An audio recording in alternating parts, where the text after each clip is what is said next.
За сайн байцгаана үзэгчтэй ингээ хитүүлээ Монголын Valorant-ийн талаар юу болоод байгаа талаар ярилцдаг бичлэг маань дараагийн дугаар ороход бэлэн боллоо. За энэ дугаар дээр болохоор Breakpoint, Constant баг тэгээд дээрээс нь Trinity-ийн талаар ярих болно. За эхний ярих сэдв маань болохоор Breakpoint багийн талаар ярих ба. За Breakpoint нь болохоор lower bracket руу унаад overpowered гэсэн багтай ерөөдөө бол тулсан байгаа. За хэрвээ Breakpoint энэ дэр хожигдсон бол тэмцээнийг өндөрлүүлэх байсан. За тэгээд энэ учраас ямар яаж дууссан бэ гэхээр хоёр тгий ярьцаатайгаар Breakpoint overpowered хожигдсноор ингээд Breakpoint-ийн хувьд болохоор энэ тэмцээнийг ингэж өндөрлүүлж байгаамаа. Тэгээд тэрхэд бол main event руу шалгарч чадаагүй.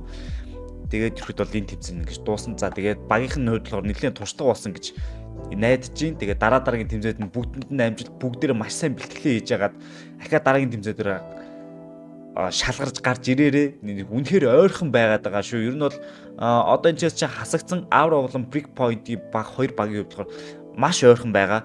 Зүгээр одоо туршлага тэгээ дээрээс нь багийн тактик болчихл юм бол ерөөд бол манай хоёр баг бол ямар ч асуудалгүй байгаа шүү. Тэгээ дараагийн тэмцээнд нь амжилтсан юм. За Constant баг яасан бэ гэхээр Constant баг буюу Goblin Gang-ийн баг хувьд яасан бэ гэхээр Fancy United-тэй учраа таарад хоёр нэгэн ярьцаатайгаар хожигдсон. За тэгээд Goblin Gang гэдэг багийн хувьд болохоор Constant багийн хувьд шууд lower руу унаад lower дээр ямар багтай таарсан бэ гэхээр Blue Eyes White Dragon гэдэг багтай таарад бас мөн адил хоёр нэгэн ярьцаатайгаар хожигдож дууссан байт юм а. За тэгээд энэ хүү Goblin Gang гэдэг баг маань Constant өөрийнхөө мэдээлснээр болохоор энэ баг одоо шууд ингээд тарж байгаа. Тэгээ ямар ч тийм ингээд хэрвээ энэ тэмцээнд шалгарсан бол орг бэлэн ерөөхдөө бол яг ингээ үндсэн яг баг болоод цалинтай болоод ингэж явах байсан юм байлээ. Тэгээ одоо бол энэ баг бол Goblin Gang гэдэг баг байхгүй ингээ шууд бутарсан гэж өөрөө хэлсэн байдаг.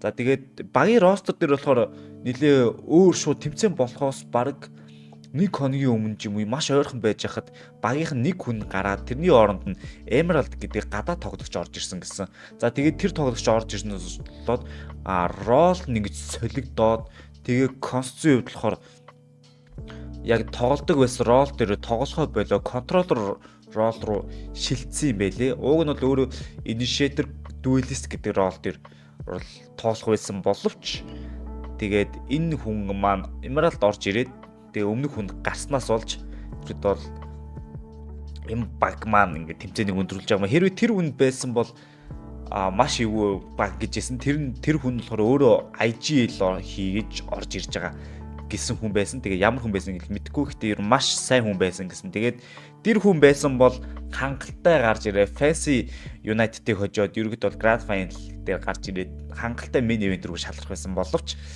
тэгээд нэг тим таарах мэдээ явсан байт юм а. За тэгээ Constant болохоор ингээд гадаад багт ингээд тоглож үзээд ирэхэд бол туршлага суутж байгаа. Тэгээ ер нь дараагийн баг одоо яг юу байх бол тэр одоо маш сонирхолтой. Ер нь дараа нь яг ямар баг хүлээж байгаа бол тэр маш нэг бидний дунд нэг асуулт болоод үүдэлтлээ. За тэгээд дараагийнх нь Trinity. За Trinity-г хувьд хэдүүлээ болохоор casting гэж чадахгүй яагаад гэвэл офлайнаар явсан ямар ч тийм каст байхгүйгээр явсан. За тэгээд премьерээс гарч ирэхдээ болохоор 6 баг байсан. Тэгээд за тэр 6 багаас Trinity маань нэгээр гарч ирсэн байна. Trinity-г болохоор шууд нэгээр гарч ирсэн байна. За Trinity-г болохоор шууд ингээд main event рүүгээ шалгарсан. За main event маань яг юу гэдэг вэ гэхээр Valorant Challengers 2026 Softest Asia Аз бүсийн сплит 1. За энэ нь болохоор шагналын сантай. Өмнөх бүх саяны биднээс оролцож байсан хэлбэрээр тайлбарлаж байсан тэмнүүд болохоор ямар ч шагналын сангуу зөвхөн энэ main event руу шалгарах гэж оролцдог байсан тэмцээнүүд байгаа. За одоо Монголоос гэмэл Trinity гац баг гараад ирлээ. За хэдүүлээ тэгэхээр үзэх юмтай болсон гэсэн үг.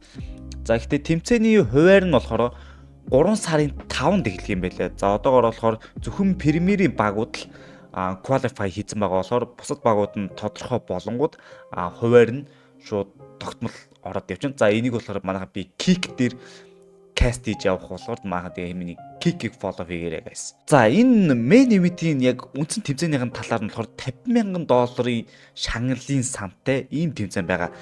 За одоогоор Премьерээс шалгарч ирсэн хоёр баг нь болохоор нэг нь Trinity, нөгөөх нь болохоор Cadillman eSport. Энэ болохоор Филиппиний баг юм байна. За ийм хоёр баг одоогоор бол шалгарсан байгаа. Тэгээд Trinity-ийн хувьд болохоор ямар ч коучгүй яг үндсэн 5 тоглогчтой л ингээ яг бор зүрхээр үнэхээр ингэж явж байгаа. Яг CS-ийг анх яаж ингэж бор зүрхээрээ явж байсан яг л тэрүүгээр ингэж явж байгаа. Тэгээд Trinity-ийн хувьд болохоор маш их баяр хүргэе. Тэгээ Монголын Valorant яг үхээгүй гэдгийг бол ингээд хуучны ингээ хүмүүс одоо энэ хүмүүс ч одоо нэлээд хуучин болж байгаа шүү. Би хүртэл ингээ хуучин болж байгаа. Бараг 5 6 жил энэ Valorant ингээ анх гастаас нь шиг ингээ байлаа. Тэгээд одоо болохоор гадаад тэмцээн гадаад багт ингээ үзэж гин. Тэгээд энэ бол бүр яг Монголын Valorant түгэнд бол бүр маш гоё болж үлдэж гин. Энийг контент хийгээд анализ хийж байгаа миний хувьд ч гэсэн маш гоё хүндрэлтэй.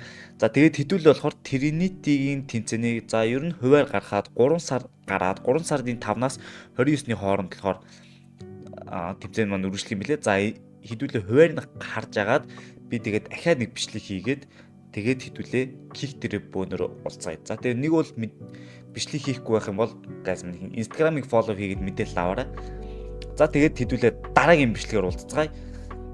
Ингээд Trinity-тэй амжилт хүсье дараагийн бичлэгээр бараг Trinity-гийн талаар л ер нь ярьж өнгөрөх юм дээ. За түр бай.